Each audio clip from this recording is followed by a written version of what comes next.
আমরা গতকাল থেকে যে ঘটনাগুলো ঘটছে আমরা মনে করি এগুলো একটি সুবিস্তৃত বিবরণ আপনাদেরকে দেওয়া প্রয়োজন।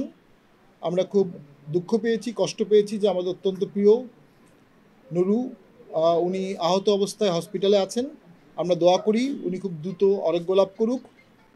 ওনাদের সাথে আমাদের ব্যক্তিগত সম্পর্ক অত্যন্ত ভালো, পার্টির চেয়ারম্যানেরও ব্যক্তিগত সম্পর্ক ওনার সাথে ভালো।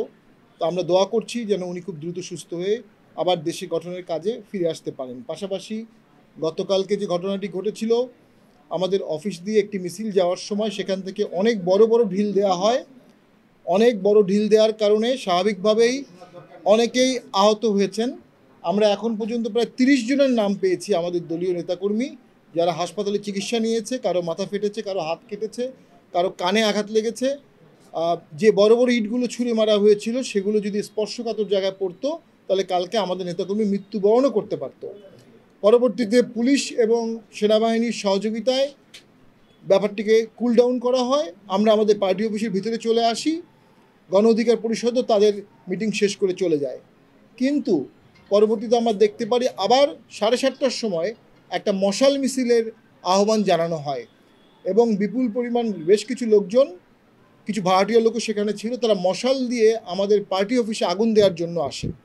এ সময় পার্টি অফিসে অনেক নারী ছিল, আমাদের পার্টির চেয়ারম্যান ম্যাডাম ছিলেন, পার্টির চেয়ারম্যান ছিলেন, আমি ছিলাম, অনেক প্রেসিডেন্ট সদস্য ছিল, অনেক কেন্দ্রীয় কমিটির সদস্যরা ছিলেন, নারী ছিলেন, সাবেক সংসদ সদস্য ছিলেন। ফলে আমাদের নেতাকর্মীদের সাথে একটি সংঘাতময় পরিস্থিতি হয় এবং পুলিশ গিয়ে তাদেরকে ঠেকানোর চেষ্টা করে। আমরা দেখি তারা পুলিশের ওপর আঘাত করে, এটা আমরা দেখেছি, বেশ কয়েকজন পুলিশ আঘাতপ্রাপ্ত হয়েছেন। এরপরে সেনাবাহিনী আসে, সেনাবাহিনী এসে আমাদেরকে বলে 5 মিনিটের মধ্যেই আপনারা পার্টি অফিসের ভিতরে ঢুকে যান। আমরা বলি আমাদের অফিসে আগুন দিলে কি হবে? সেনাবাহিনী বলে আমরা সেটা দেখব। আমরা সেনাবাহিনীর কথার ভরসায় রেখে পার্টি অফিসের ভিতরে চলে আসি সকলেই। আমাদের কোনো পার্টি অফিসের বাইরে কোনো লোক ছিল না। সেনাবাহিনী তাদেরকে বোঝার চেষ্টা করে, 10 মিনিট সময় দেয়, মাইকিং করে, বারবার চেষ্টা করে। এক পর্যায়ে আমরা দেখতে পারি, শুনতে পারি তারা সেনাবাহিনীর উপর চড়াও হয়ে সেনাবাহিনীরও কিছু সদস্যকে আঘাতপ্রাপ্ত করে।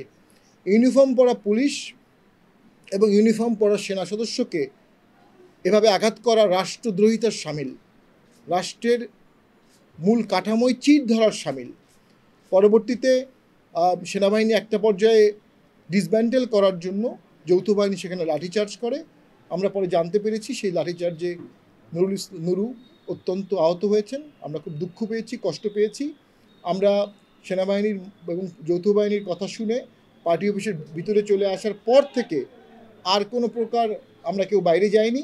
লাঠিচার্জের সময় সেখানে জাতীয় পার্টির কোনো সদস্য ছিল না, রাস্তাও ছিল না, সেখানেও ছিল না। তো আমরা মনে করি এই ঘটনার একটি সুষ্ঠু তদন্ত হোক। সেনাবাহিনী আমাদের আগুনের হাত থেকে কালকে বাঁচিয়েছে, আমরা সেনাবাহিনী এবং পুলিশকে ধন্যবাদ জানাতে চাই। পাশাপাশি যদি কোনো প্রকার অতিরিক্ত শক্তি প্রয়োগ হয়ে থাকে সুষ্ঠু তদন্তের মাধ্যমে সেটি বের হয়ে আসুক। আমরা চাই না কোনো পক্ষই অতিরিক্ত শক্তি প্রয়োগের মাধ্যমে কোনো অন্যায় করে থাকুক।